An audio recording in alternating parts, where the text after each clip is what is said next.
All right, man, this is so much better. All right, okay. Let me ask you something. If the economy is doing so great, why does it still feel like we're drowning? I mean, you look at the headlines and it says recovery. It says, you know, inflation's better. The markets say, that it's just everything's just getting better. Trump is doing what Trump is doing. The government saying unemployment is low. But your wallet, your stress levels, your ability to take a vacation without putting it all on a credit card, all say otherwise. You're not imagining things. You're not alone. You're being gaslit. Today, we're diving into why the numbers don't add up, what the data really shows, and how the economy isn't great and actually is on the verge of breaking, in a major way. So let's break the illusion and really have a conversation about it. Let's start with the story that we're told. The story being told is that the GDP is growing. That must mean prosperity, right? Unemployment is at historic lows. That should mean people are doing fine, right? And inflation. Well, they're telling us it's cooling off. But here's the reality: GDP is being pumped up by government spending and debt. Now, what does that mean being pumped up? If we look back over the last uh, 4 years, or even you can go back further, you look at all the jobs that was created, everything, all the money that was uh, the government was printing, whether it was in loans, whether it was in programs, whatever it might be. Unemployment numbers, they don't count under employment. They just count employment. So if you worked 1 hour, you were employed. If you had a part-time job, several part-time jobs, or if you were working a job where, let's say you're a nuclear scientist or physicist or whatever it might be, and you were working at McDonald's, it's extreme, but you'd still be employed. Doesn't mean that you were underemployed, overemployed, anything. It just means that you're employed, even if you only worked 1 hour. So, have people just given up and, they're and just gave up looking? If that was the case, you look at all these workers, these government workers that were laid off or furloughed or whatever you want to say that they were done when Doge came in. Uh, that's a staggering amount of people. Now, it doesn't move the needle much, but what are those people doing? I live outside of the DC area. I've worked for government contractors. I've worked for municipalities. I've worked for government agencies. I've been on both sides of it. So I've kind of seen what's happened in that world. And, you know, those people have something, many of them have, which is a security clearance, which is very hard to get. So are they going to get reemployed? But in that market, and again, it's like real estate, it's local, local, local. If you were to look at that government market just around the DC area, it's a 3-to-1 ratio. There's three subcontractors for every one government worker. So is that going to reflect in the unemployment coming forward? I know with building houses, we look at where things are now. There's leading indicators, there's lagging indicators. Uh, Look at the construction world. The construction world is flat, or actually, it's going backwards in a lot of areas.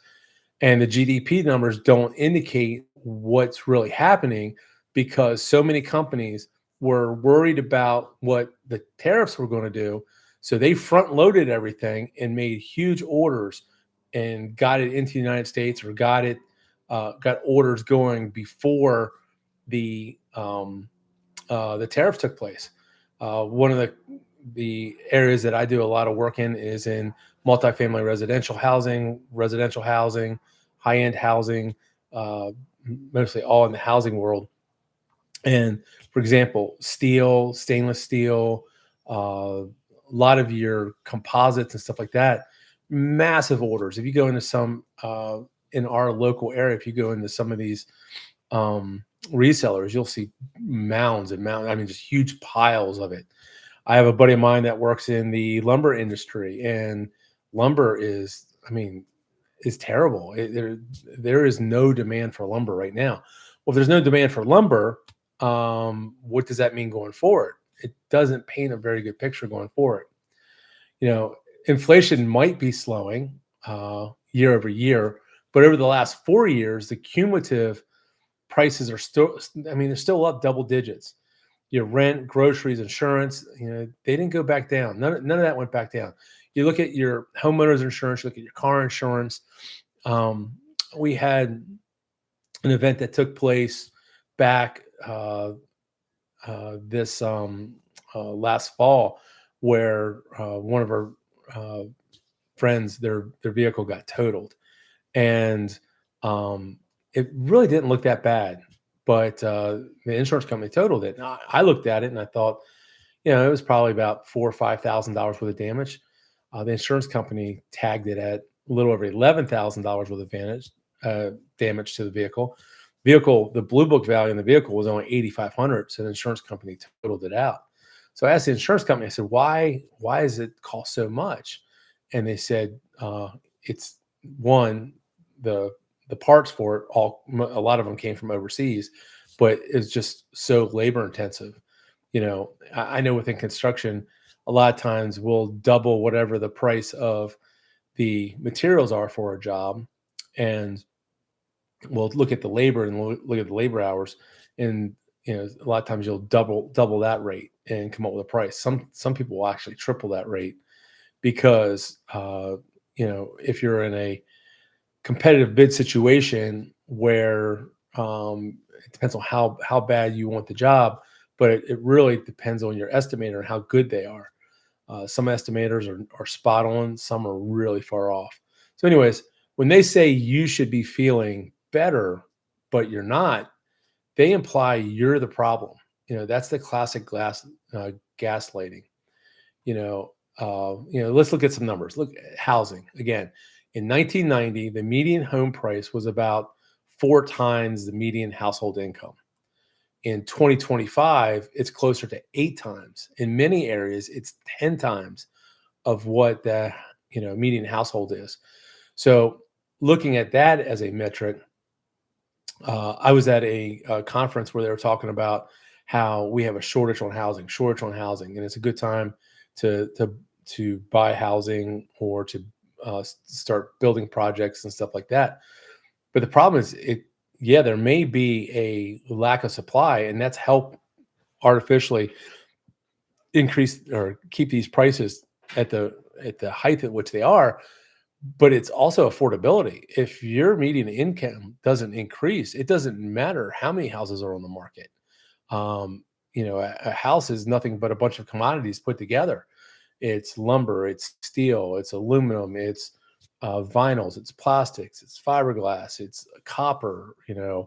It's a lot of different metals, and it all comes together to make a house, and it comes from all over the world to make those things happen. So, healthcare, the average family for four pays over 22,000 a year in premiums and out-of-pocket costs. Let me read this again. Average family of four pays over 22,000 a year in pocket cost. That's a mortgage worth of money for healthcare that you may or may not use. If you have children, childcare, infant care now costs more than annually in state college tuition in 30 states. Education debt. I've been doing a lot of videos on the Department of Education closing and what they're trying to do and where the money's going and what the states are doing.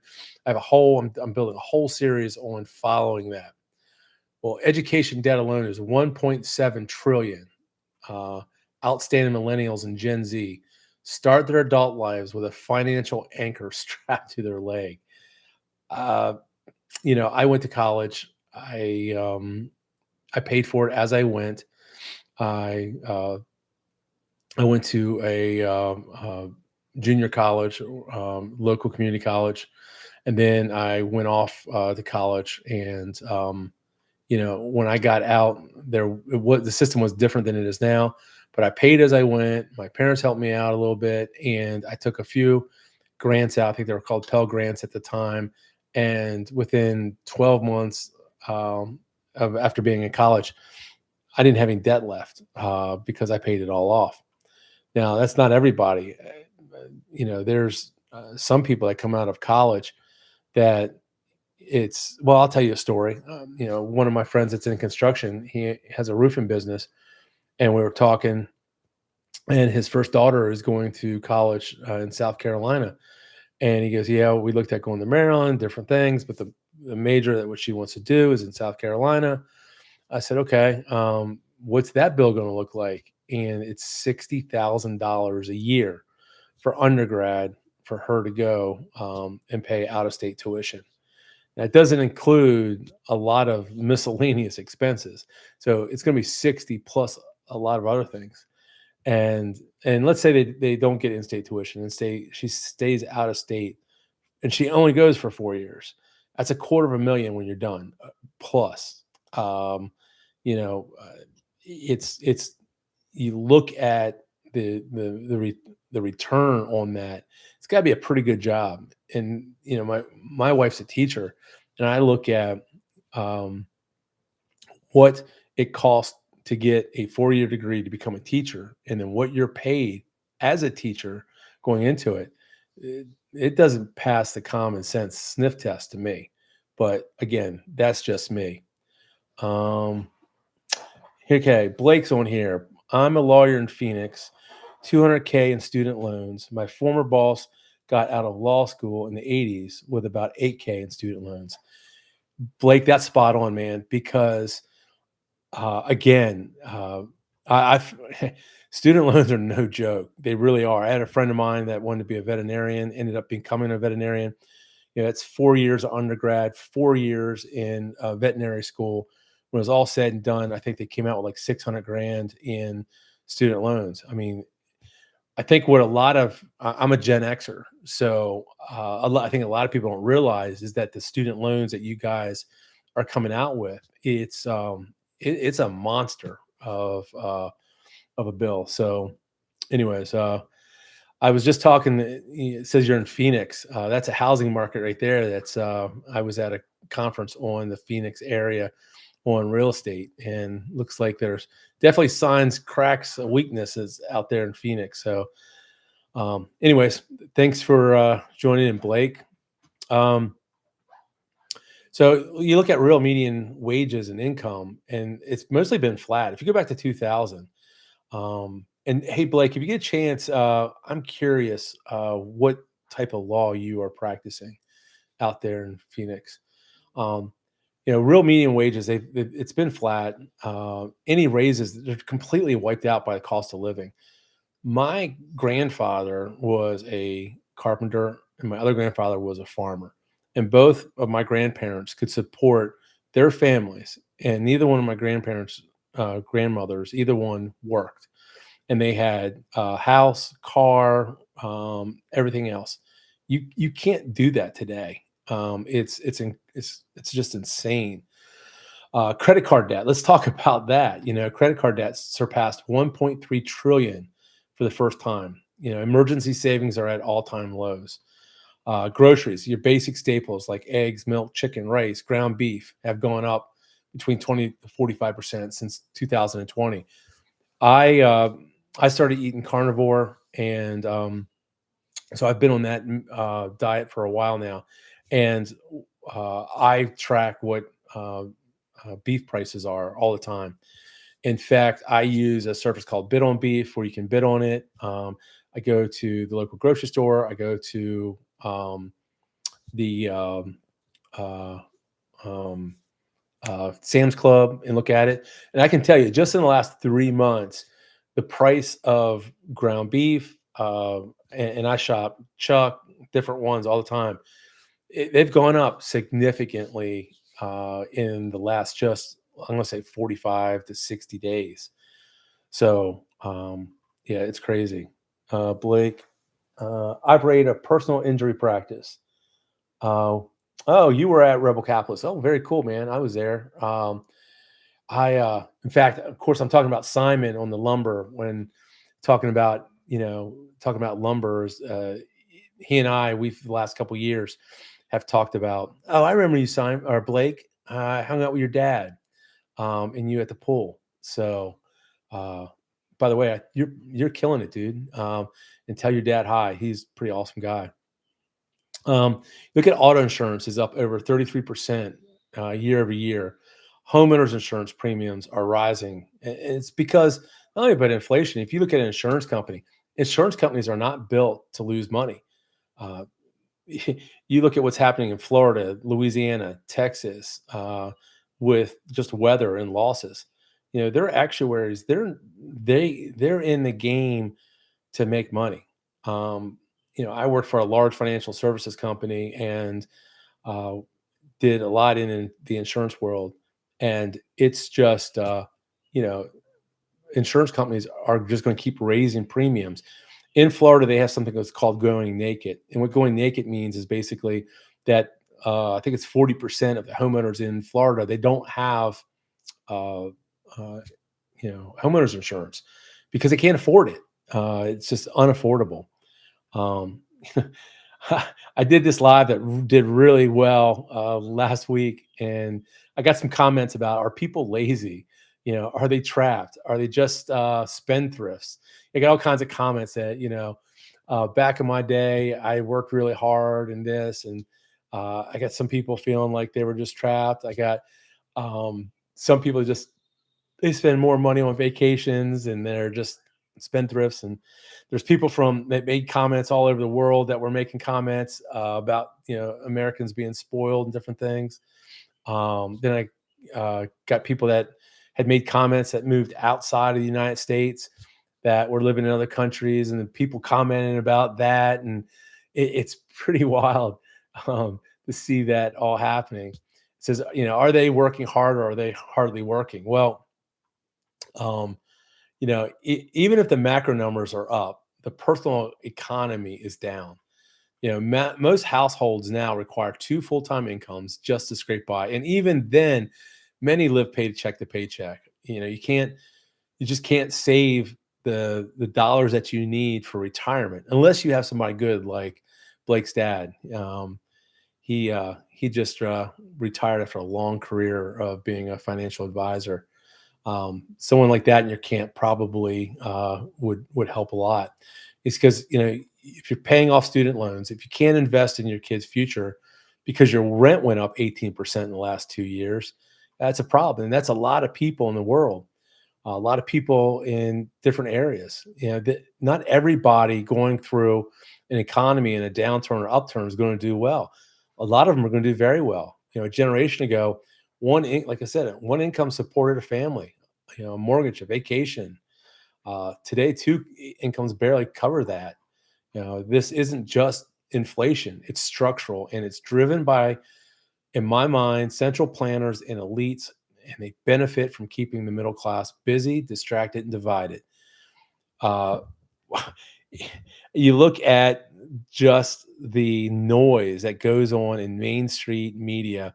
One of the things that I saw a little over a week ago, uh, a guy, and he's a mentor to me, has a channel, and he was telling me how he pulled a buzzword out and he put the buzzword in a news search engine, and it popped up 43 broadcasts, and the buzzword was using all 43 of the broadcasts. And it's like, is that coincidence? I don't think it's coincidence. I think it's intentional. I don't know if there's somebody with a docket that sits there and he's the person that makes that decision that this is the buzzword of the day, but it happens. Um, you know, but anyways, let's zoom out a little bit. Inflation, it's not just a temporary spike. It's the result of trillions in stimulus, endless debt, Federal Reserve, it's printing money. Even though they say they're tightening, there's so many ways in which they can ease and they can stimulate the economy through different mechanisms, and it prints money faster than the economy can create value. The national debt over 36 trillion and is climbing, and of that 36 trillion, I think it's 12 to 13 trillion has got to be refinanced. And it's got to be refinanced at a higher rate than what it is now. Very interesting thing is about the intro at Rebel Capitalist, they were talking about the Trump baby bill or the big beautiful bill, and about how every baby that is born in January 1, what they're proposing in this big beautiful bill is the fact that they will get a an account at the Treasury and they'll get $1,000. And I did some more research on it and looked at it. And not only will they get $1,000, but parents, grandparents, they can put money in this account, and it's supposed to be used not until I think they turn, it's either 18 or 21, and it can be used to buy a house. It can be used to start a business. There's some things that it can be used for. Um, and I got to thinking about it. I said, okay, well, one of the things that were brought up Rebel Capitalist is this the beginning of a CBDC, a central bank, a digital currency? Is this a way that the Treasury becomes the bank for everybody? And you look at it, and you look at the Federal Reserve, which is not federal and it's not necessarily a bank. You look at who controls the Federal Reserve, and you can have this argument if you want, but it seems though Jamie Dimon would be the leading candidate, because you have members that are part of the Federal Reserve.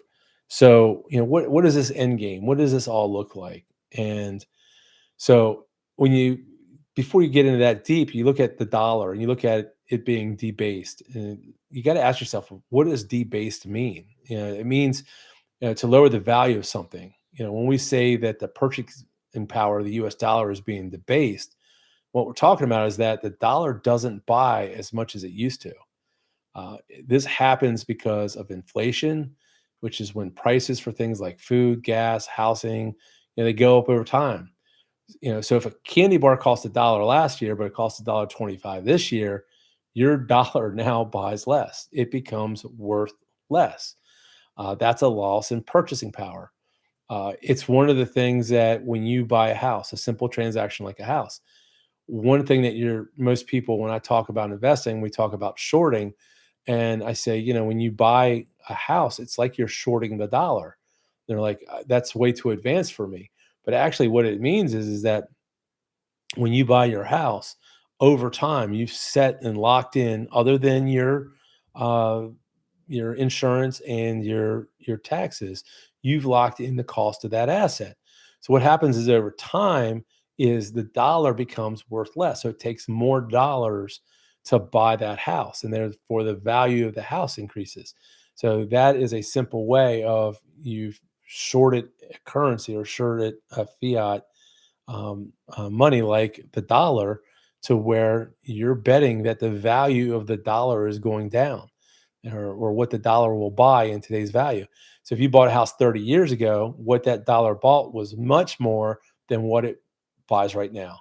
So there's other ways that the dollar can be debased. If it prints, more, it increases debt too much.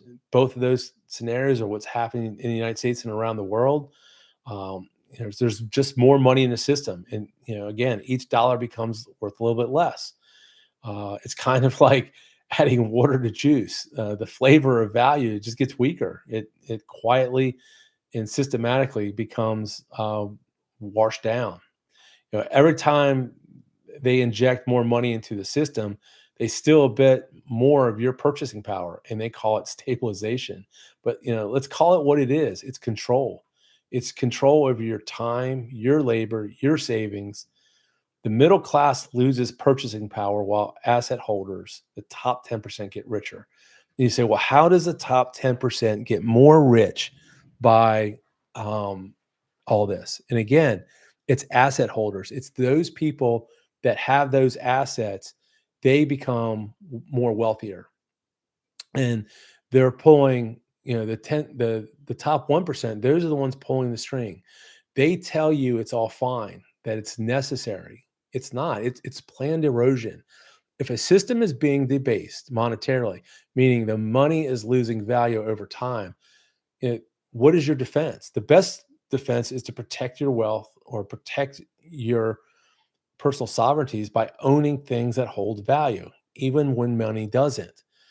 And, there was an interesting article I watched this morning. And again, I looked at it on Zero Hedge, and it had Jamie Dimon, and he was talking about the cracks that are coming, and the tone overall of the decision makers, the most important people. If you listen to the tone in which they're talking, they're all talking about something really cracking, something really happening over the next 6 to 9, 12 months, and um, it's it's something you got to be prepared for.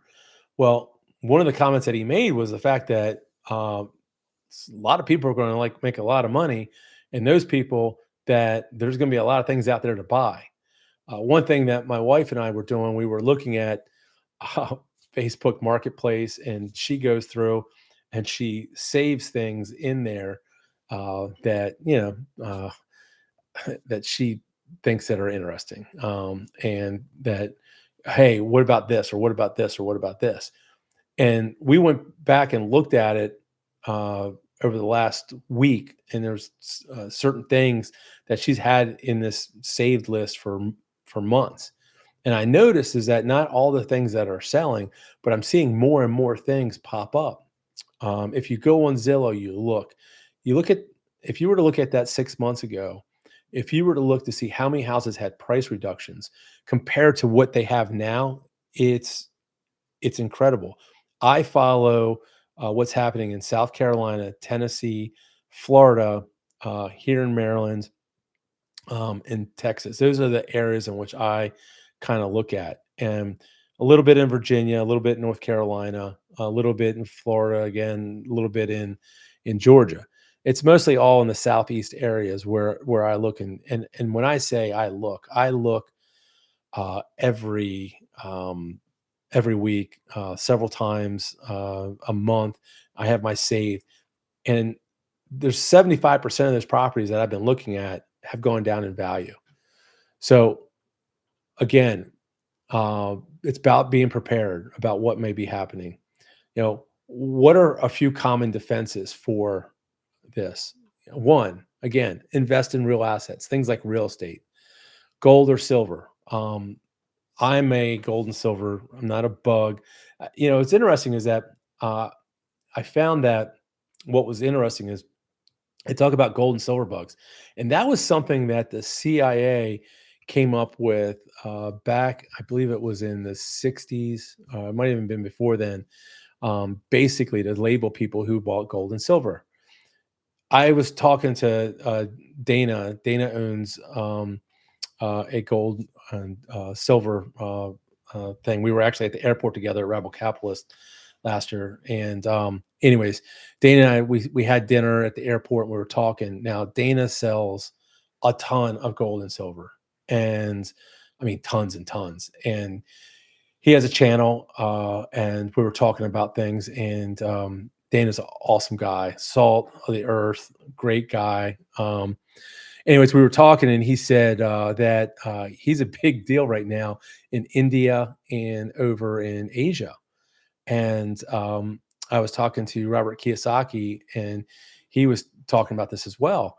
And in the United States, it's not encouraged to own gold and silver. It's not cool or anything like that. I know the gold and silver that I bought even 3, 4 years ago to what the value is now. That's a gold shiny rock. Um, it's doing better than any investment that I've had. Now, is it the only thing I have? No. But if you look at what a US dollar, what it could buy, even go back to the 70s, compared to that, what of a gold coin of 1 ounce could buy in the 70s, it's night and day difference. It's hard to debase something that you have to dig up. It costs energy. It costs, there's people say we're running out of gold. That's not true. There's plenty of gold. It's at what point, at what price point is it to get it out of the ground? Demand is being skyrocketed, but it's because of India and China and other countries and central banks that's running up. That's a conversation that Dana and I had. So, um, anyways, things like real estate, gold, silver, they don't lose as much value. They usually go up in price, when money loses, value. Um, Own stocks or businesses. Owning shares in good companies or starting your own business. it can help. They often grow over time and keep up with inflation better than savings in a bank. Um, Now, with that, I'm not a big when I say own stocks, I mean actually own the companies. Not necessarily. I'm not a mutual fund guy, but that's just me. It's not financial advice on what you should and shouldn't buy. But anyways, avoid holding too much cash. Again, like Robert Kiyosaki says, cash is trash. Keep some cash. It's great for emergencies. But if the dollar is losing value too much, cash just shrinks in power over time. And you got to send your money where it gets treated the best. If it doesn't get treated well, then it's going to deteriorate. Invest in yourself, learning new skills, getting smarter about money, and building valuable experience. It's such a great defense. No one can take away your knowledge, and it helps you adapt and earn in changing times. And that's one thing. Again, like meeting Blake and his dad at Rebel Capitalist. One of the reasons why I went to Rebel Capitalist is because every year, one, I'm starting to build relationships with people that I've been there before, some like-minded people. You hear some things and you're going, okay, that was awesome.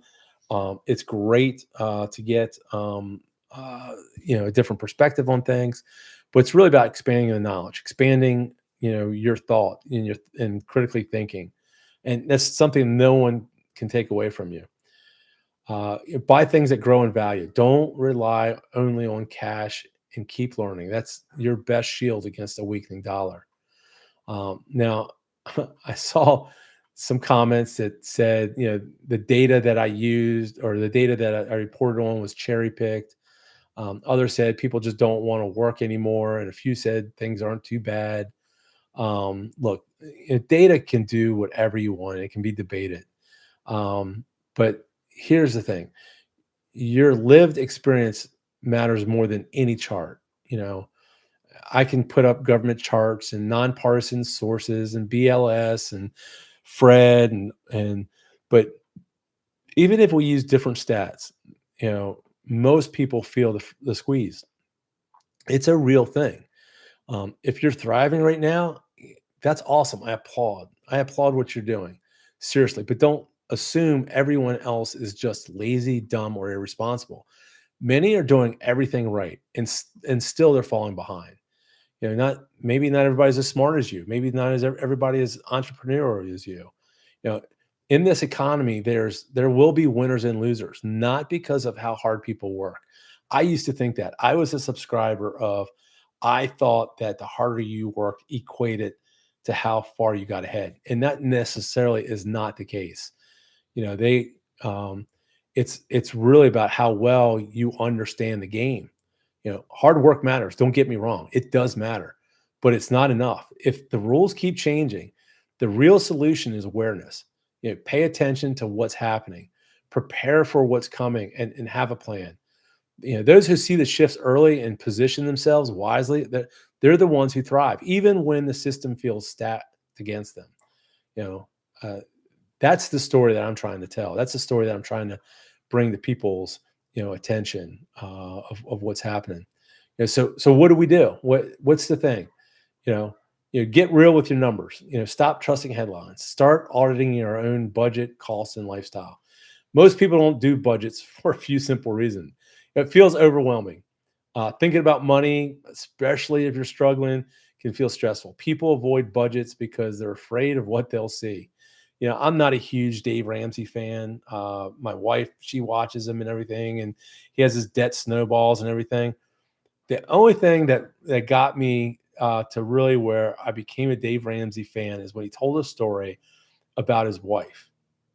And he said his parents had a real estate business. He grew up in Tennessee, and I was watching the Sean Ryan show, and he was talking about how he had this car, and he was talking about his dad, and his dad made him work because he went up to his dad to ask him for money, and his dad says, "You don't need money, you need a job."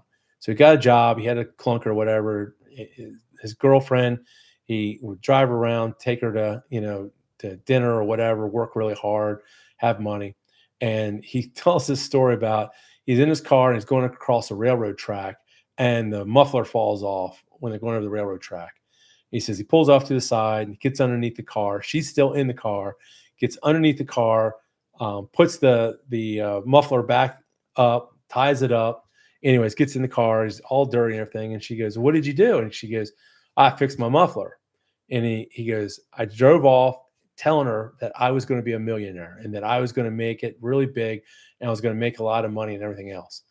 And then that kind of resonated with me a little bit because that's a real story. I can remember doing similar things, telling stories to girls and driving around and stuff like that. So it kind of resonated. It made him more of a real person to me than him, telling people to save money and in that.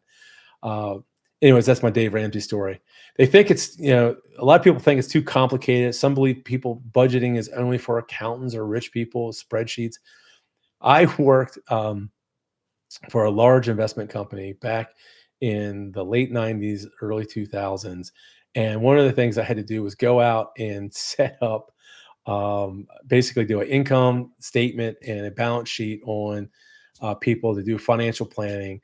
And it was just basically a tool. And the tool was to go through all their assets, go through all their expenses, go through all their life insurances, see where they had holes and gaps, and see how much money they had left to invest or do something in the future. And you had all of this software available to you, and you could have all these presentations. And at the end of the day, it just wore me out because I found out really, really young that people just a lot of them are a mess. And not only are they a mess, but they want to go to work. They want to spend time with their kids. They want to have fun and everything else. And they just want someone else to tell them what to do. And when you pulled back the curtain on a lot of people, they couldn't afford what they were doing. It was just way too much. So in reality, it can be super simple, just knowing what comes in and what goes out. They don't want to feel restricted. Many think a budget is like a diet, all rules and no fun. But it doesn't have to be that way. It tells you where your money is going instead of wondering where it went. Now, a lot of people have never been taught. Schools don't teach personal finance. Why don't they teach personal finance? They don't want you to know personal finance. Do they want to tell you the story in which I always say the story is in your head? They're telling you a story in which they want you to know, whether and from their narrative. So nobody really gets any kind of personal finance or any type of money education, especially in public schools. If your parents didn't model budgeting, you may not even know where to start. Um, you know, Number five, they live month to month. If someone feels like they never have extra money, they might think a budget is pointless. But budgeting is most important when money is tight. I did read a story recently where a woman had $350,000 of debt, total debt, which included her mortgage payment. Not only did she pay off all of her bills in 3 years, but she also paid her mortgage off in 3 years. Now, she was single. She probably had the best scenario she was a nurse and she worked 2 shifts and she worked a part-time job. She worked like, it was an insane amount of hours. It was like 90 some hours a week that she worked, but she did it. It can be done. I always feel like any human can do whatever they want if they put their mind to it. People avoid budgets, not because they're lazy, but because of fear, confusion, bad experience. Once they realize it's a tool for clarity and control and not punishment, it can get easier. Protect your income. Your job isn't safe. Your income isn't safe. Side hustles, passive income streams, whatever. It's not about luxury. It's about survival. And how do you do that? How do you protect your job? It's be valuable. For example, the best job security is being the person they don't want to lose. Whether you're in sales, you're the rainmaker. You make more sales than anybody. Even if you're in retail, if you're the person that knows how to do all the systems, everything, employers don't want to lose that person. You show up on time, you solve problems, you help others, and you always look for ways to improve. Be the one who makes things better, not just someone who just shows up. This person who shows up, you know, IBM just cut 8,000 people. Microsoft just cut, was it 2,500 people? In fact, a good friend of mine works for Microsoft. And I said, does this mean that you're going to lose your job? And he's like, I don't think it is, but I don't know. And I said, what's happening? And he said, AI. And you don't think about AI as being a big deal, especially for a large company. But I know what I'm learning to do with AI and I remember when I was growing up, the big thing was to become a coder or and to learn languages and how to program computers. Now computers are programming computers, so you don't need that human person anymore. Now you can build a model in Chat GPT or whatever AI that you're doing, and you can build models and you can build things out to where um, it automates so much. Now it's going to be a great tool for productivity, but if your job is reliant on something that AI can take over, you need to become valuable in other ways. That's why I say keep learning. Jobs change. Technology is moving fast. You learn new skills that make you more useful. um, Learn how to use AI. I'm a huge advocate of either you're a consumer or you're a creator, one of the two. Either you're creating income or you're consuming it. Are you creating wealth? Are you creating value, or are you consuming it? It's one or the other. Um, Communication is a huge thing. Uh, I also coach lacrosse. I coach young. I was a high school coach for a very long time. I noticed the dynamic has changed a lot with communication in younger people. Now, I'm in my mid 50s, so I communicate. I didn't have cell phones. I didn't have computers, so I like to communicate face to face. So sitting here talking to you, I like talking face to face with you. A lot of people don't want to do face to face communications. They want to do it via text, email, whatever it might be. That's not how the old guard works. It's just like Jamie Dimon was saying, and he got in a little bit of trouble about yelling about people working remotely. He's like, it's bullshit. He's like, half the time I'm trying to get a hold of people and they're not available. So communication, leadership, even learn side skills, sales, marketing, anything that you can do that AI computer can't. um, AI can't do plumbing, it can't do electrical, it can't do face to face. There's a lot of things that it can't do. The more you can do, the harder it is to replace you. Build relationships. People hire and keep people they know, they like and trust. Be a good teammate, help others, stay connected. When people like working with you, they want you around, even during tough times. Having multiple income streams. Don't rely on just one paycheck. Think about starting a small side hustle, freelance work, or investing. If one income stops, be diverse. You're not in panic mode, but be diverse. Pay attention. Watch what's happening in your company, your industry, the economy. Have your eyes and ears open. The earlier you spot changes, the more time you have to adjust, whether that means saving more, learning something new, or looking for other opportunities. Um, have a plan B. Hope for the best, but be ready for the worst. Keep your resume updated. Have savings if you can, and know what you do if your job disappeared tomorrow. Bottom line, stay sharp, stay useful, stay connected, and don't put all your eggs in that one basket. That's how you protect your income in a world that's always changing. Get smart with spending, cut um, legacy expenses, downsize the card, um, dump subscriptions, things like that. Don't wait for the rescue. There is not a politician. There is no government program. There's nothing fixing this. Uh, there's no bailout coming. The cavalry isn't on the way. You are the cavalry. This problem is getting massive. It's getting bigger and bigger and bigger. You look at the big, beautiful bill, it's something that actually Trump is spending more money than probably his predecessor is in a short amount of time. Governments don't spend less money, they spend more. If you've made it this far, you're not just watching, you're thinking. You know, I want this channel to be a space where we get honest about what's happening and how we can navigate it. One of the things I want to do is, drop comments in. What's one cost in your life that's gotten out of control? Rent, food, daycare, insurance. Share your story, anything that just help building a conversation. Um, you know, Challenge the data. It's just keep it real, because what's the only way we get better? And if you found this helpful, like the video, subscribe and share it, with someone who needs to hear it. The middle class isn't dead, but it's under attack. Let's stop pretending otherwise, because it really is. It's something that uh, I would like to take my knowledge and help others learn.